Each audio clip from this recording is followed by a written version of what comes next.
गेली 4 तास शिवसेनेच्या प्रेमापोटी आणि माननीय एकनाथ शिंदे साहेबांच्या प्रेमापोटी उपस्थित असलेले सर्व शिवसैनिक बंधूंनी या कार्यक्रमाला याला उशीर झाला त्याबद्दल मनापासून आपल्या सगळ्यांची जाहीर दिलगिरी व्यक्त करतो आणि या दोन्ही मतदारसंघामध्ये 100% डीएनए केल्याबद्दल तुमचं अभिनंदन देखील करतो. आता अभिनंदन करत असताना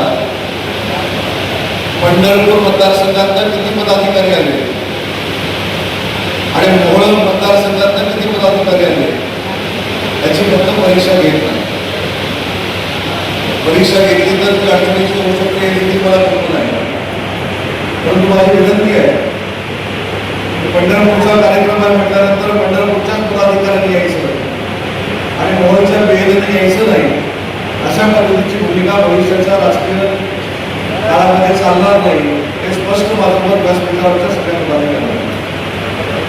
आज भगीरथ दादांनी त्यांची भूमिका मांडली, अनिल दादांनी त्यांची भूमिका मांडली, पण धैर्यशील माने साहेबांना एका गोष्टीसाठी पाठवला जातो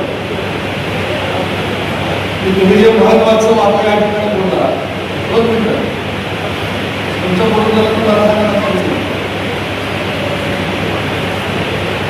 तुम्ही मगाशी जे महत्वाचं बाकी दुनिया इकडे तिकडे होऊ दे या दोघांच्या प्रेमाला कोणाची नजर लागू नये. कारण नजर लावणारे देखील आपल्याकडे आहे हे नाकारून आपल्याला चालणार नाही. बरोबर ना? म्हणजे एखाद्याला नजर लागणार नसेल तर त्याला नजर कशी लागावी यासाठी प्रयत्न करण्यासाठी काही लोक आपल्याला आणि म्हणून भगीरथ दादा आणि अनिल दादा दोन्ही दादाला मला विनंती करायची. बघा आमच्यासाठी भगीरथ दादा उजवा आहे तुम्ही डावा आहे ते डावे आहे तुम्ही उजवा आहे असं काही बात नाही. आम्हाला तुम्ही दोघेही सांगता परंतु दोघांनी जर मनावर घेतलं तर इथली दादागिरी तुम्ही निपटून काढू शकता एवढी दोघांची ताकद आहे.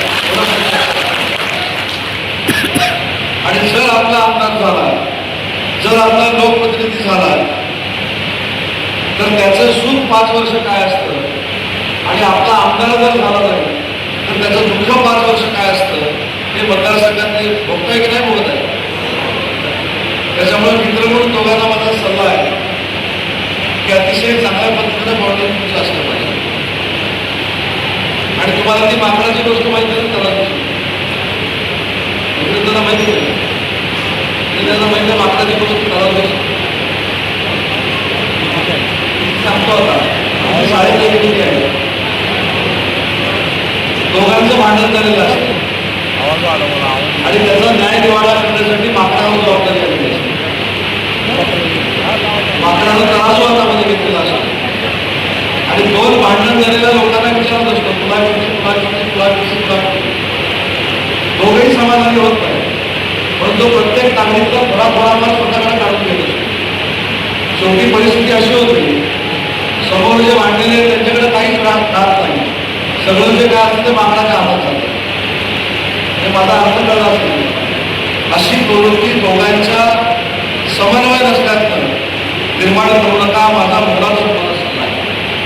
कारण माननीय एकनाथ शिंदे साहेबांसारखं नेतृत्व दुसऱ्या कुठच्याही पक्षाला लाभलेलं नाही. एवढं अतिशय संवेदनशील नेतृत्व आपल्याला मिळालेलं असताना आपण तेवढ्याच संवेदनशीलपणे या पक्षामध्ये सगळ्यांनी काम केलं पाहिजे. मला आता सांगितलं गाडीमध्ये की आपली पंढरपूरमध्ये सत्ता असताना तुमच्या काहीतरी मुख्याधिकारी आपल्या लोकांना त्रास देतो त्या आपल्या नगराध्यक्षाला त्रास देतो त्यास तुम्हाला शोध देतो. मी देखील 5 वेळा मंत्री राहिलेलो आहे. 1 वेळा मंत्री राहिलेला दम कसा देतो आणि 5 वेळा मंत्री राहिलेला दम कसा देतो आज तुम्ही बघा उद्यापासून सगळं काम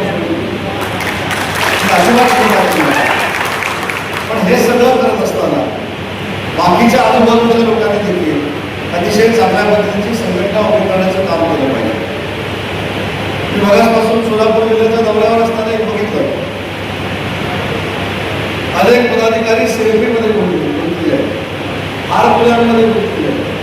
पण मगाशी मानेसाहेब मगाच्या भाषणात सांगितलं त्यांचा हार मोठा दिला जर असं वाटत असेल की त्याला मोठं पद मिळणार आहे तर त्याचा कदाचित गैरसमज होऊ शकतो किंवा भ्रम दिलास होऊ शकतो. याच्यापैकी कुणी आम्हाला फोन केलेलं नसतं, पण तो जर ताकदीचा असेल तर त्याला भविष्यात आम्ही व्यासपीठावर त्याच्यामुळे गट गट मतभेद, कोण धैर्यशील मानेंचा, कोण राहुल शिवारेंचा, कोण उदय सामंतांचा, याच्याशी आमचं काही घेणं देणं नाही. जो शिवसेनेचा आहे, एकनाथ शिंदे साहेबांचा आहे, जो शिवसेनेसाठी प्रामाणिक काम करेल आणि गटबाजी बाजूला ठेवेल, त्याला भविष्यातलं पद हे सोलापूर जिल्ह्याचं मिळणार आहे. आणि त्याच्या मुलाखती घ्यायला धैर्यशील मानेसाहेब तुमच्यासोबत मी आणि राहुल शिवारेसाहेब देखील येणार आहोत, ज्योतिताई देखील असतील. पण शेवटी आपण समोरच्या लोकांना काय देणार आहोत हा व्यासपीठावरच्या सगळ्या मंडळींनी विचार केला पाहिजे. आज शासकीय कमिट्या आहेत, जिल्हा नियोजनच्या समित्या आहेत, मुख्य विशेष कार्यकारी अधिकारी आपल्याला द्यायचे आहेत, त्याचा उल्लेख खासदार साहेबांनी या ठिकाणी केला. या सगळ्यावर तुमचा अधिकार आहे. आज आम्हाला व्यासपीठावर बसवण्यामध्ये देखील तुमचीच ताकद आहे. आमच्या समोर जर तुम्ही नसाल तर आमच्या व्यासपीठाला काही व्हॅल्यू नाही असं समजदारांनी करत असतात. त्याच्यामुळे समोरच्याने देखील समजून घेतलं पाहिजे आणि व्यासपीठावरच्या मंडळींनी देखील समजून घेतलं पाहिजे. मानेसाहेब सकाळपासून मी एक उदाहरण देतोय. ज्यांच्या आदर्शाने हे आपण संघटना चालवतो ते धर्मवीर आनंद दिघे साहेब देखील जिल्हा प्रमुख होते आणि ज्यांच्या नेतृत्वाखाली आपण काम करतो ते माननीय एकनाथ शिंदे साहेब देखील ठाणे जिल्ह्याचे जिल्हा प्रमुख होते. आनंद दिघे साहेबांचा दरारा काय होता तर आमदार खासदार त्यांना आदरयुक्त घाबरायचे.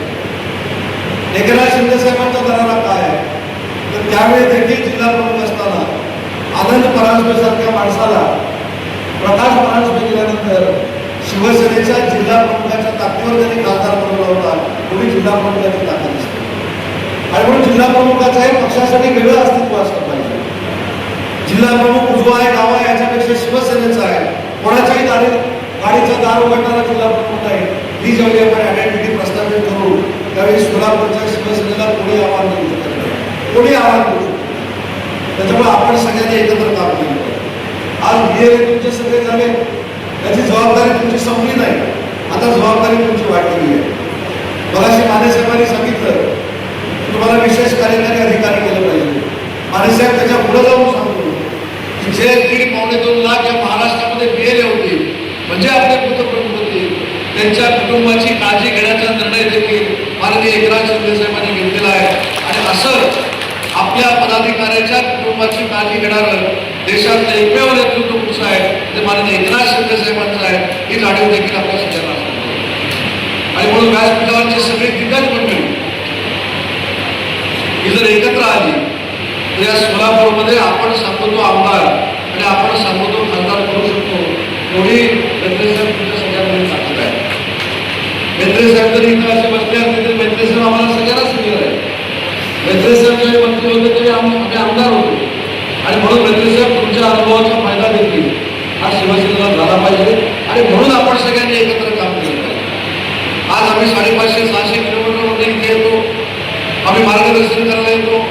व्यासपीठावरच्या एखाद्याच्या मनामध्ये असेल बाबा हा मार्गदर्शन करतो याच्या BLA झालेत की नाही, आमच्या जिल्ह्याचे 100% BLA झाले आणि रत्नागिरी जिल्हा BLA करणारा हा महाराष्ट्रातला 1 नंबरचा जिल्हा आहे.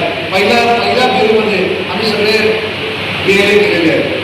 त्याच्यामुळे आपण सगळ्यांनी संघटित होऊन काम करण्याची गरज आहे.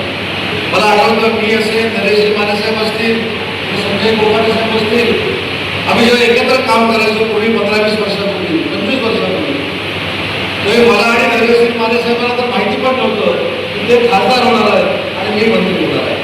पण जर मेहनत केली आणि कष्ट केली तर सर्वसामान्य कुटुंबातील लोक देखील मंत्री होऊ शकतात.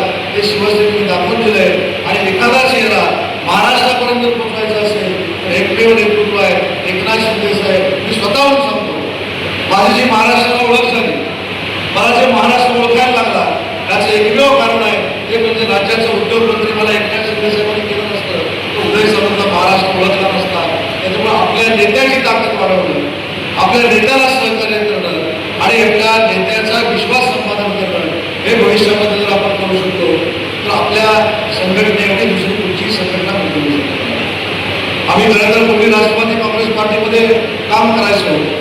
धैर्यशील मानेसाहेबांनी शरद पवार साहेबांचं भाषण आठवत असेल कोल्हापूरच्या मैदानात शरद पवार साहेब असं म्हणाले होते की राष्ट्रवादी काँग्रेस पार्टी मला जर फार मोठ्या पद्धतीनं वाढवायची असेल तर मला शिवसेनेसारखं शाखा प्रमुखांचं जाळं गिळावं लागेल, मला शाखा प्रमुख बनवायला लागतील, मला गटप्रमुख करायला लागतील आणि ज्या पद्धतीनं माननीय बाळासाहेबांचे शाखा प्रमुख हे आक्रमक आहेत तसे माझ्या पक्षाचे शाखाध्यक्ष हे मला आक्रमक बनवावे लागतील.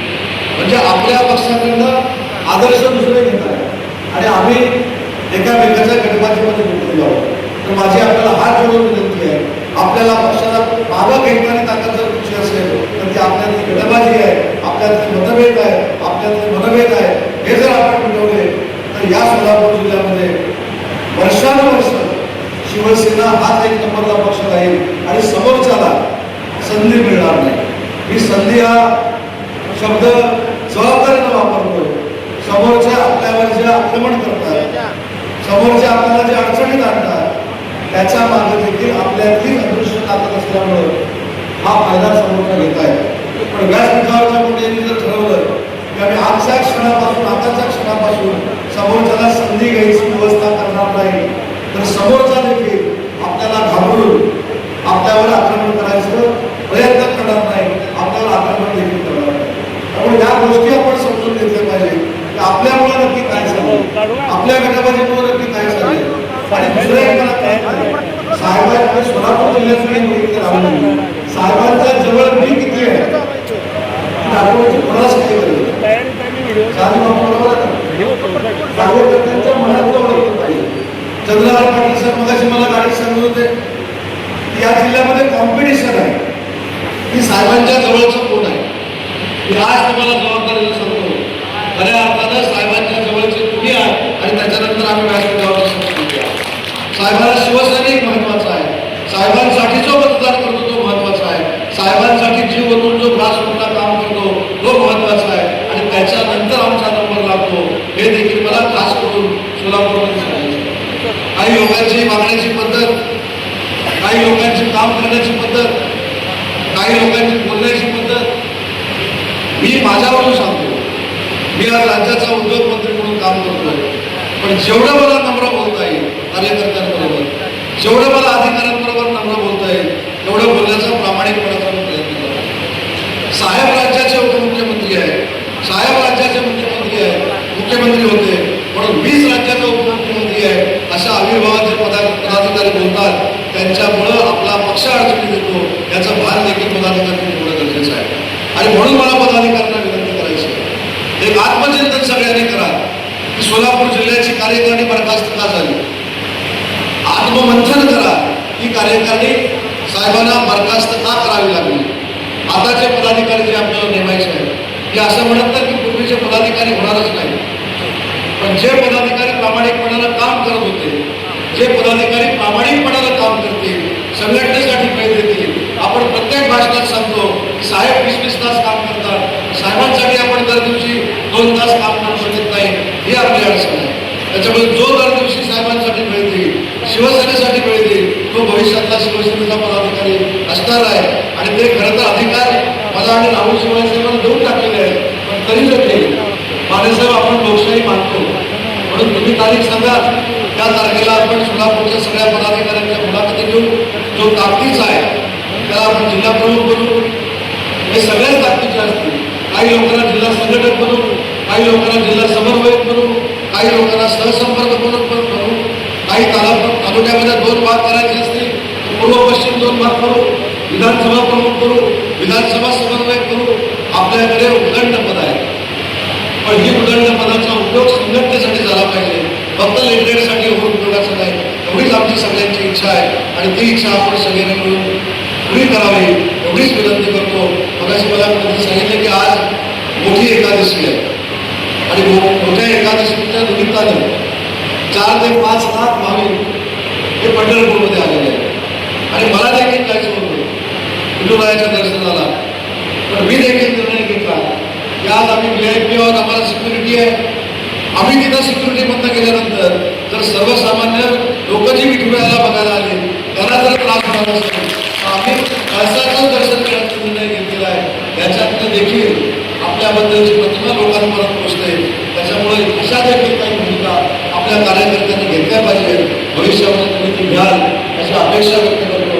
4-5 तास होऊन देखील अतिशय संयमानं आपण बसलात त्याबद्दल आपल्या सगळ्यांचे आभार मानतो आणि माझं बरोबर संपवतो. जय हिंद, जय महाराष्ट्र.